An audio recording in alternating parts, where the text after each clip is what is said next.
నమస్తే వ్యూవర్స్, నా పేరు తోట ప్రవీణ్ కుమార్. నేను ఒక economist, advocate and clinical psychologist.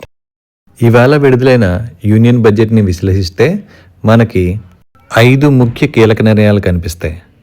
మొదటిది ఉద్యోగం మరియు ఆదాయ అవకాశాలు. ఈ బడ్జెట్లో ఇన్ఫ్రాస్ట్రక్చర్ మీద చాలా ఫోకస్ ఉంది. అంటే రోడ్స్, రైల్వేస్, హౌసింగ్, ట్రాన్స్పోర్ట్ లాంటి విషయాలు. సో దీనివల్ల కన్స్ట్రక్షన్ వర్కర్స్కి కానీ, డ్రైవర్స్కి, సప్లయర్స్కి, చిన్న చిన్న కాంట్రాక్టర్స్కి చాలా అవకాశాలు వస్తాయి. దీనివల్ల ఇమీడియట్గా కాకపోయినా స్టడీగా జాబ్స్ అయితే క్రియేట్ అవుతాయి. రెండవది మ్యానుఫ్యాక్చరింగ్ మరియు మేక్ ఇన్ ఇండియా.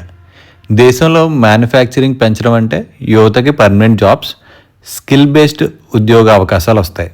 డిగ్రీ లేకపోయినా కూడా ట్రైనింగ్తో స్టేబుల్ ఇన్కమ్ పాసిబిలిటీస్ బాగా పెరుగుతాయి. మూడవది మిడిల్ క్లాస్ మరియు లోవర్ ఇన్కమ్ ఫ్యామిలీస్కి ఒక స్టెబిలిటీ. ఈ బడ్జెట్లో గవర్నమెంట్ కేర్ఫుల్గా స్పెండింగ్ చేస్తుంది. దీనివల్ల ఇన్ఫ్లేషన్ కంట్రోల్లో ఉంటుంది. ఇన్ఫ్లేషన్ కంట్రోల్లో అంటే కిరాణా దినుసులు కానీ, ట్రాన్స్పోర్ట్ ఖర్చులు కానీ, లేదా డైలీ ఎక్స్పెన్సెస్ కానీ, ఇవైతే లాంగ్ టర్మ్లో ఒక కంట్రోల్లోకి వస్తాయి. నాలుగవది రైతులకి మరియు రూరల్ ఫ్యామిలీస్ గురించి. అగ్రికల్చరల్లోకి technology, digital tools, better planning introduce చేస్తున్నారు. ఇది రైతులకి కరెక్ట్ డెసిషన్స్ తీసుకోవడానికి, లాసెస్ తగ్గించుకోవడానికి, ఇన్కమ్ పెంచుకోవడానికి హెల్ప్ చేస్తుంది. ఐదవది గ్రీన్ ఎనర్జీ మరియు ఎన్విరాన్మెంట్.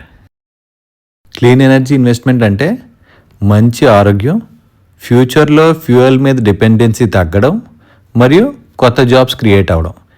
ఇది ఫ్యూచర్ జనరేషన్స్ కోసం కూడా చాలా ఇంపార్టెంట్. ఓవరాల్గా చెప్పాలంటే ఈ బడ్జెట్లో ఫ్రీబీస్ కోసం అయితే కాదు.